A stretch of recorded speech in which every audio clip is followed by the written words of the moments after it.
Le Cap-Vert se déconfine.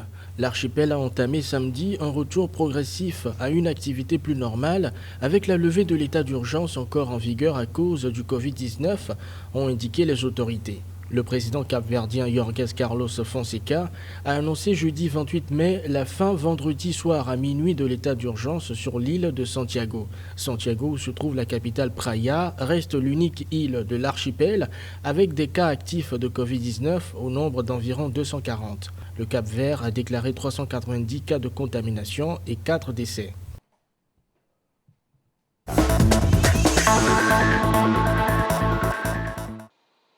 Des centaines de Malawites sans papier rapatriés d'Afrique du Sud ont pour la plupart subi des tests de dépistage dans un camp médical à Lilongwe dans le cadre de la prévention contre le coronavirus. Ils sont arrivés vendredi soir dans la capitale malawite à bord d'un vol de la compagnie sud-africaine. Selon le porte-parole du ministère malawite des Transports et des Infrastructures publiques, James Chakwera, toute personne testée positive au nouveau coronavirus serait admise dans des centres d'isolement pour le traitement. Pour les rapatriés qui ne présentent pas de symptômes, il leur sera remis des frais de transport pour leur permettre de rentrer chez eux.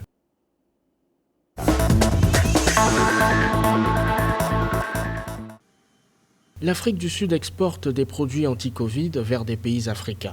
Le pays a exporté quelques 150 millions de litres de gel antiseptique et des millions de masques vers plusieurs pays africains pour les aider à mieux lutter contre la pandémie du coronavirus. Selon le ministre du Commerce et de l'Industrie, Ebrahim Patel, la production, la vente et l'exportation d'équipements de protection individuelle, de solutions hydroalcooliques et d'autres produits de lutte contre le coronavirus était une belle opportunité pour l'industrie locale. Parmi les pays importateurs, il y avait le Botswana, l'Eswatini, le Lesotho, la Namibie et la Zambie. D'autres pays comme l'Algérie, l'Égypte, le Gabon, le Ghana, le Kenya, le Nigeria et l'Ouganda ont également fait des commandes.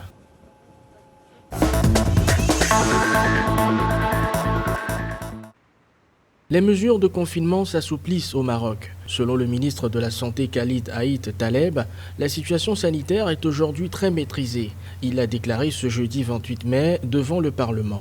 Le syndicat national des commerçants et des professionnels a pour sa part pointé des décisions contradictoires et surprenantes concernant la reprise de l'activité en déplorant une politique d'improvisation alors que les autorités ont vivement recommandé aux Marocains de reprendre le travail sans préciser dans quel secteur.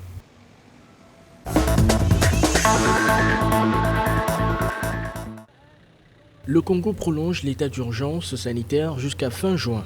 Face à la pandémie de coronavirus qui touche officiellement 571 personnes, dont plus de 161 guéris et 19 décès, le gouvernement congolais a prolongé pour la énième fois l'état d'urgence sanitaire jusqu'au 20 juin. Pour le professeur Alexis Elira Dokekias, premier responsable de la prise en charge des malades du Covid-19, il s'agit d'une mesure conservatoire et non de peur. Selon lui, le pays va bientôt atteindre le pic de la pandémie et il est tout à fait normal, par principe de précaution et non de peur, que le Congo soit amené à prolonger ces mesures.